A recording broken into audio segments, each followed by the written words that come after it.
Hello, hello, hello. How we doing? Where's the energy? Show me some love.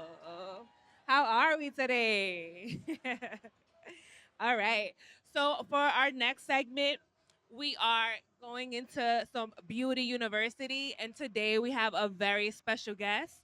We have a Dr. Brandy Welch, who will be sharing hair health and some tips about hair. So please help me welcome Dr. Brandy Welch.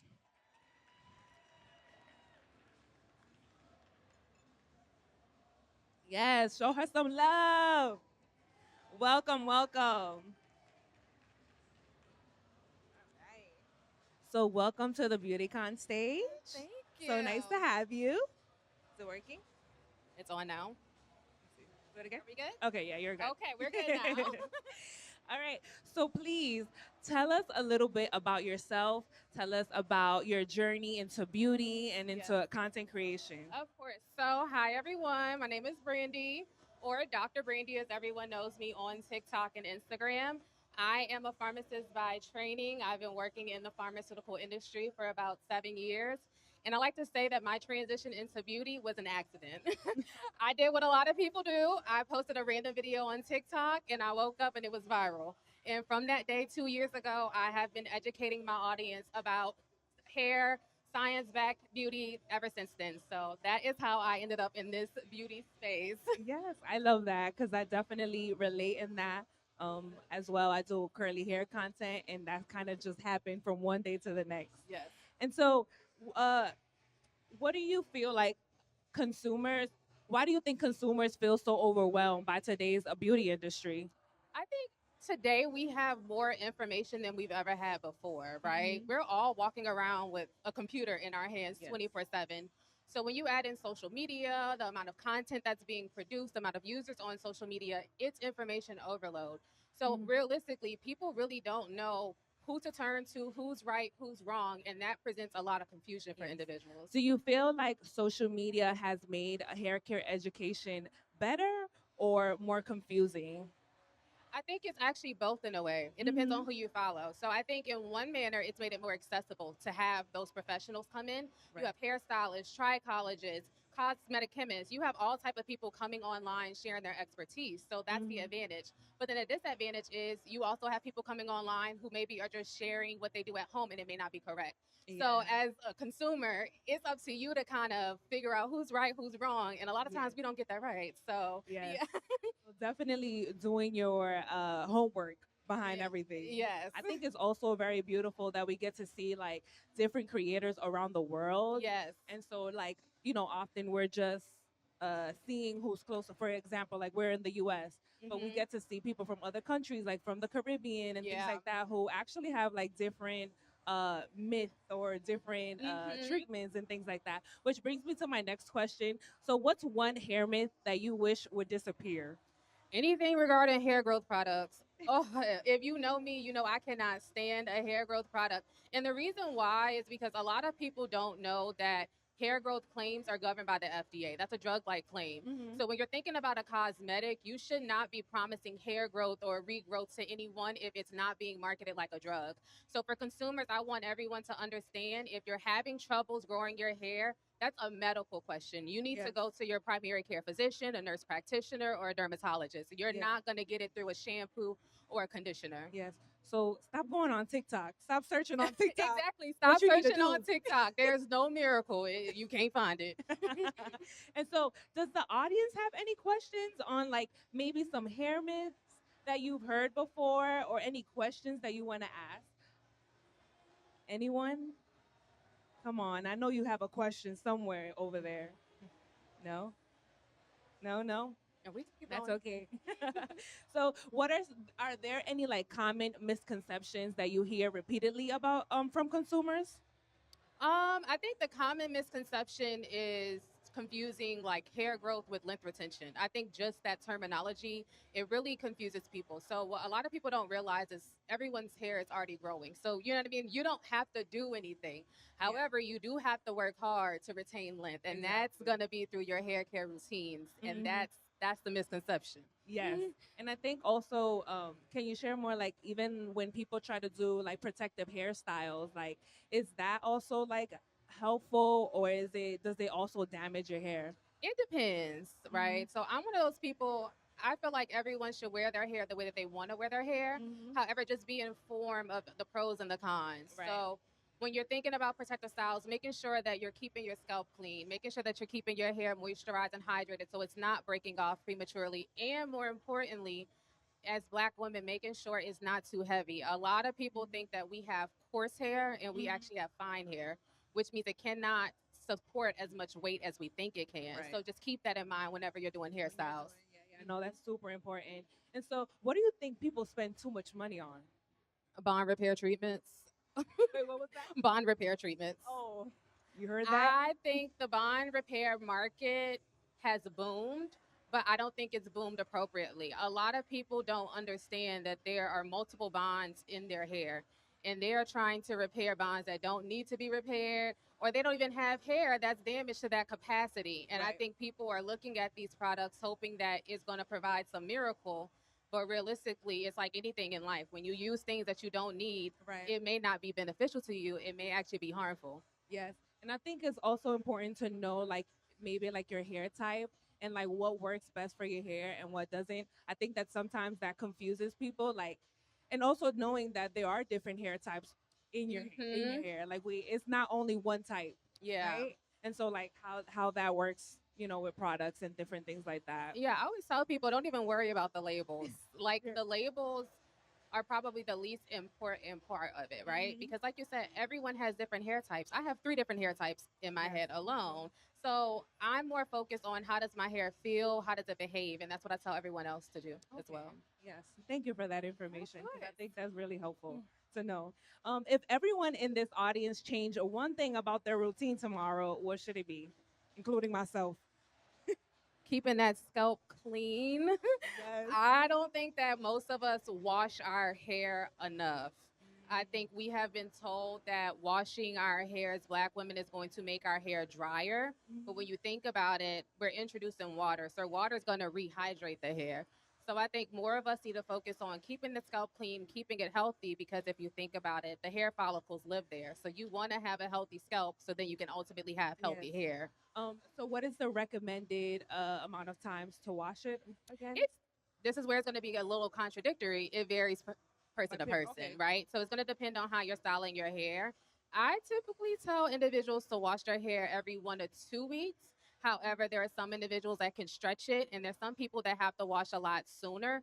One thing I do want to know is if you have like a diagnosed scalp condition like a sebderm, a dandruff, psoriasis, you want to follow whatever the clinical guidelines are. And that's why I say team up with your dermatologist to make sure that you're doing whatever the treatment regimen is for you. Yes, no, I definitely agree with that. I always say healthy hair always starts at the scalp. Yes. And so scalp hair is important. If there's anything you're gonna take away from this conversation, is that scalp health is important. Yes.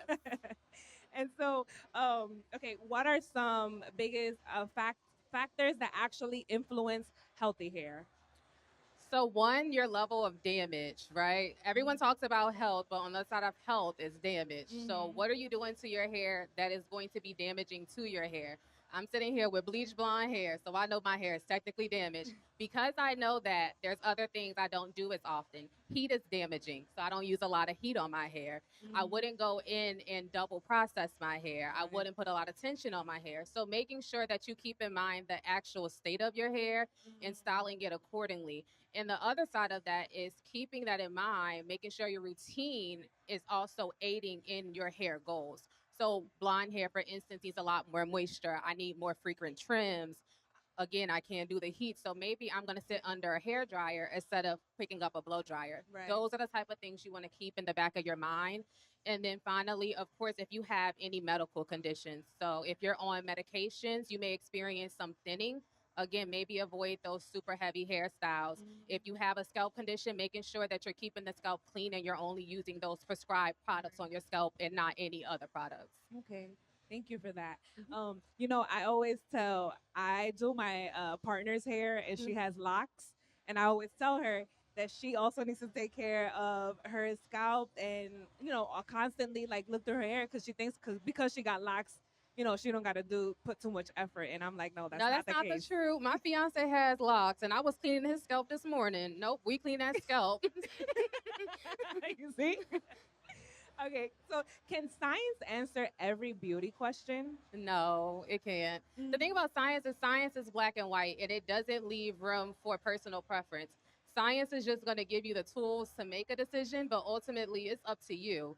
mhm. At the end of the day, I always say hair is a form of expressing yourself. So whether it's 100% by the books or not, you're the one that has to wake up each day and be happy with how you look. So Yes. if it doesn't align with science and you're okay with whatever risks come from that, I say do it because I'm gonna keep bleaching my hair. Yes. Which also brings me to the next point. So it's like where does personal preference like fit into hair care?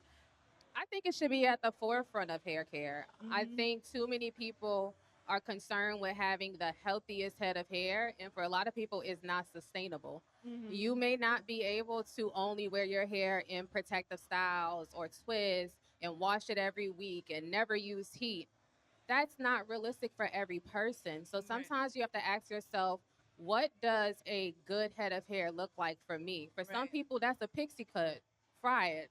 That's fine. You know what I Mm-hmm. mean? And then for other people, it may be tailbone length hair. So you have to really ask yourself, what do you want, and not what does the beauty industry want me to have? Okay. Yes. Thank you so much. And so, what's your biggest advice, or what do you want the audience to take away from this conversation?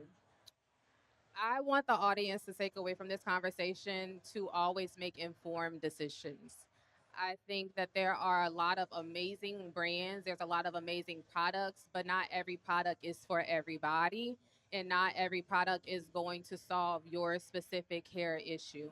If you can find a qualified stylist that you can sit down and have a consultation with, just to address your hair care needs, because I will be honest, it's confusing. It's a lot of good marketing, it's a lot of pretty bottles.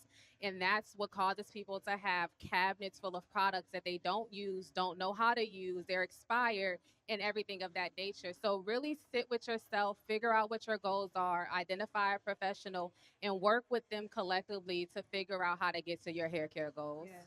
Thank you so much. Those are some great tips. Thank you. Taking them in myself. Yes. And so I do want to give it over to the audience. If you guys have any questions, please, we have an expert right here. So take advantage right here.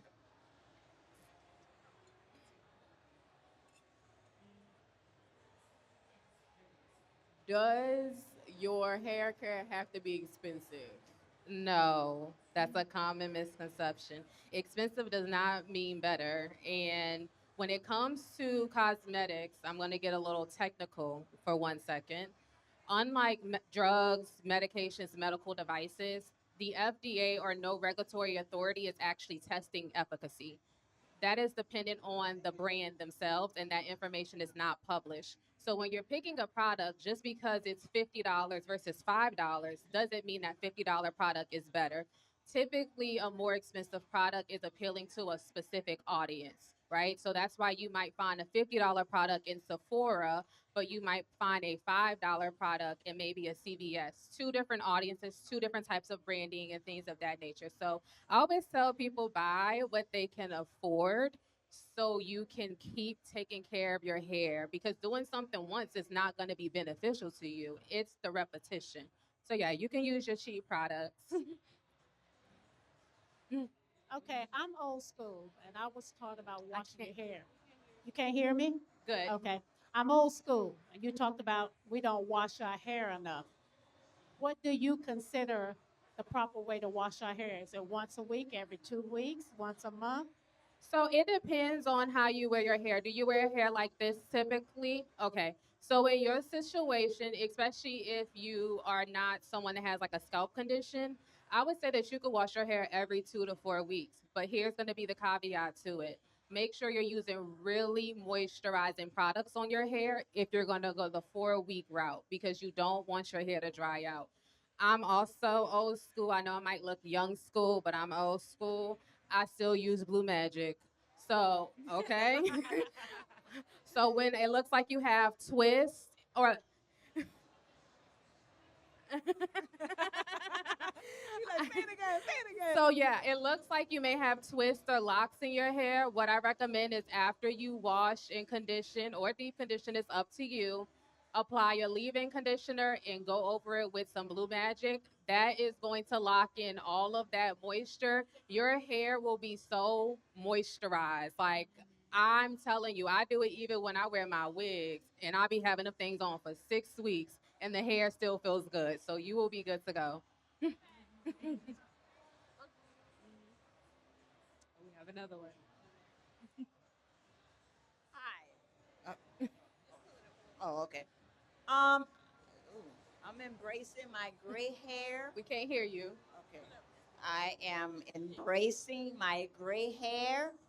And you hear a lot of them saying do the shimmery purple shampoo, but that turns your hair blue.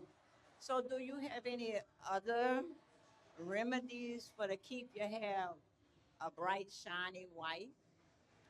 Are you using purple shampoo or blue shampoo? Is purple. That's what they say is good for gray hair. But when I use it, Mhm. it turns it like a bluish color, and I don't like that. What I would recommend in that situation, because it sounds like your hair is holding on to that pigment, maybe dilute the shampoo a little bit. So you know how it comes out the bottle very concentrated? Maybe put a little bit in the bottle, put a little bit of another shampoo that's not that purple color, and then wash your hair. The other thing you could try is using a conditioner instead of the shampoo. The conditioners tend to be less pigmented. So that might be better if you feel like your hair is holding on to that pigment. Okay, I'm gonna try that. Thank you. You're Thank welcome. you. We have another one.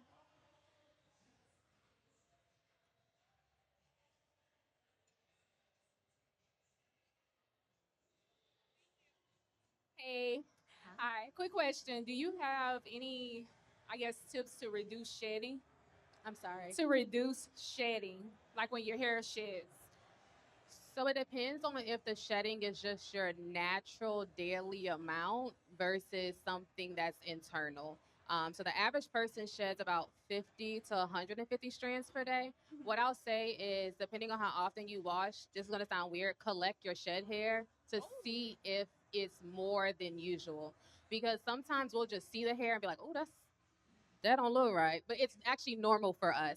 But if it is excessive, I'm going to tell you to go to the doctor and get some blood work done. A lot of times vitamin deficiencies can cause excessive shedding, so just make sure you're getting a full blood panel done to figure out what's the actual cause for it. I'm not going to recommend that you go and get your own vitamins because you may not need certain things. That's why I want you to kind of go to a provider first. Okay, thank you. Hi. My sister wanted to know why do you lose your hair during pre or menstrual menopause? And is there any best practices for hair care during that time? So, Did you say losing hair post menopause? Is that what's right, why do you lose your hair during, some people, during menopause or premenopause? is he saying losing? Yeah, you said losing your hair during what? I'm sorry. Oh, Du- menopause. menopause. Menopause. Yeah, Okay, so when it comes to menopause, the biggest thing is the hormonal change. So think of an easy way for people to think about it. Think of menopause like you think of postpartum. A lot of women, once their hair will grow while they're pregnant, and then postpartum it'll start to shed. It's because of the steep change in your hormones. So what you have to do during that time, and it's unfortunate, is you kind of have to ride it out.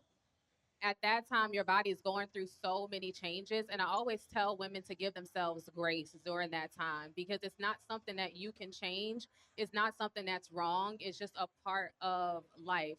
So if someone is dealing with thinning, make sure that they are avoiding high tension hairstyles, making sure that they are avoiding anything that has a lot of weight to it because it's going to exacerbate that process. But unfortunately the hair is going to shed and thin out during that time.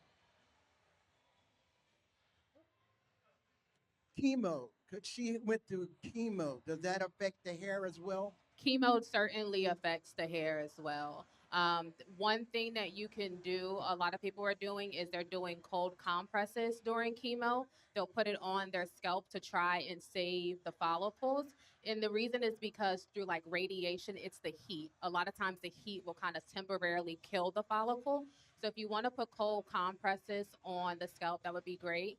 And then afterwards, it's more so of a waiting game. Chemo is very tough on the body. And one thing we have to remember is our body does not prioritize our hair. We have organs that our body wants to give its nutrients to, and the hair is the last thing on your body's mind. Yes, hello. Um, when it comes to the matter of length or growth of hair, doesn't genetics play a major role in that? Genetics plays a role, but we don't know to what degree. Because if I were to ask you what's coded on RNA, DNA, nucleus, like you know, most people don't know that information. So what I like to tell people is give your hair the best shot that you can because you don't know your full genetic profile. Now, of course, if you maybe have people that experience thinning or balding earlier, that's something to keep in the back of your mind. Maybe I'm going to be predisposed to have thinning hair. But if you do the right things, you'll kind of maximize the potential of your hair rather than feeling like I'm fighting this fight against genetics. And I always say that because I find the genetics conversation comes up the most in the Black community. A lot of us feel like we can't have long hair, we can't have thick hair. And the reality is we can, we just have to make sure we're doing the right things to get there. Hi. Thank you all for being here today. So, what advice would you have if someone feels like their hair actually thrives better when it's straight, as opposed to trying to do natural styles and feeling like you get more breakage, more Mhm. dryness? Like, what typically causes that, and that what could be a remedy to fix that?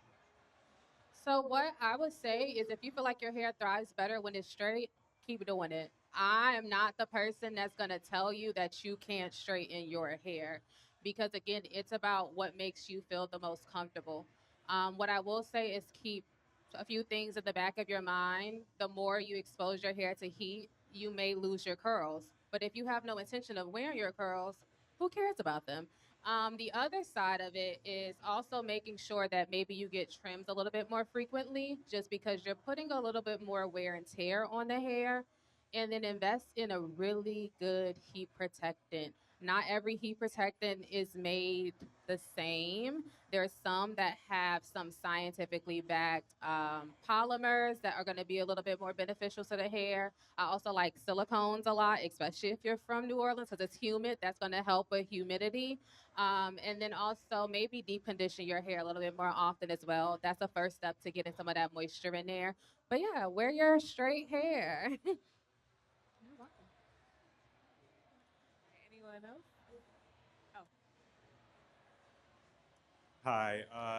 So lately, I've noticed a lot of people, mainly like guys, when it comes to hair, a lot of common fear is stuff like balding.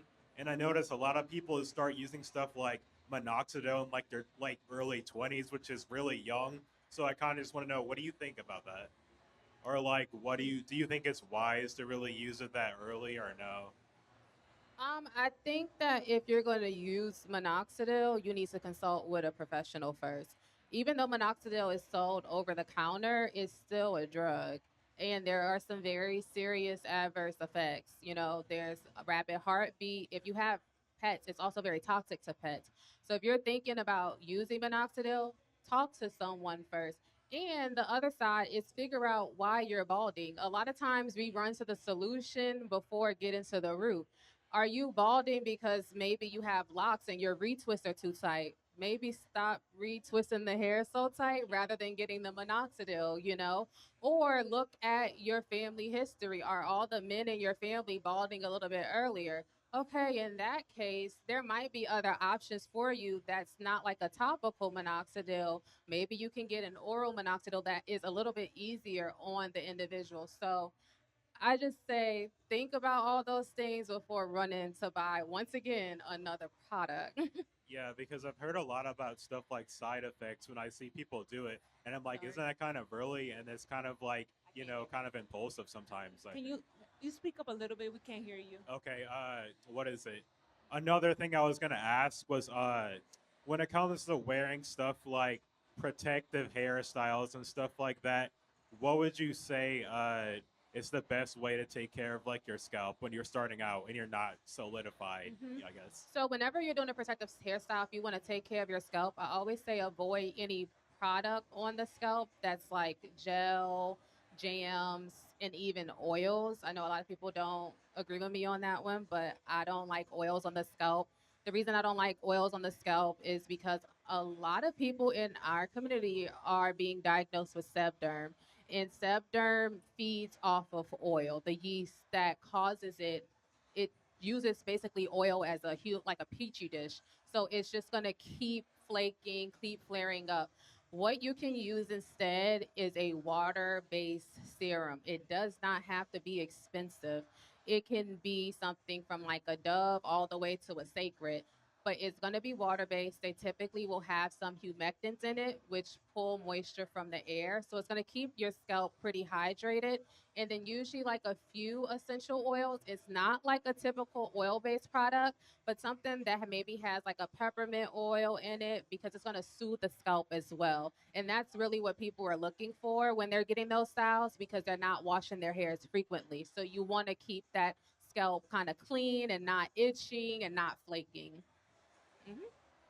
Thank you. I actually have a question myself. Of course. So what are some ingredients that we should be avoiding for our hair? Oh, that's a good question. I'm not going to say that you should avoid it, Mm-hmm. but one thing you should be mindful of is rosemary oil. While there is research that suggests that it is comparable to 2% minoxidil, there's also research that suggests that if you overuse it, it can do the opposite and it can lead to hair loss. So a lot of times people kind of try to make their own concoctions at home, and that's where things get a little bit scary.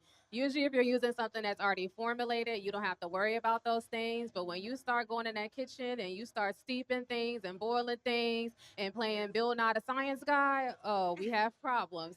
So I would say definitely be mindful of rosemary oil. Okay, because I'm Caribbean, and me and my mom, we often like making our own treatments. So we Mhm. like to use like onions and aloe vera and things like that. Is that still good for your hair because it's natural, or it depends on how you use it? Um, I don't think it's bad for the Mhm. hair, but the question is how beneficial is it? Because when it comes to hair, products can only benefit the hair if the molecule size is small enough to actually get into the cortex. Mm, Food is not small enough to get into the got cortex. you. So it's less about are you going to damage your hair, more so are you kind of wasting those good old ingredients. I always say Right. eat your food and buy the products on the market because they're made to do what they need to do. Okay. But here's the other side. If you like it, I love it. If it ain't broke, don't fix it. I'm not about to argue with nobody mama about a regimen that's been in their family for 100 generations. So if you want to do it, go ahead and do it. Well, thank you. Oh, you have one more question? Okay, we'll take it.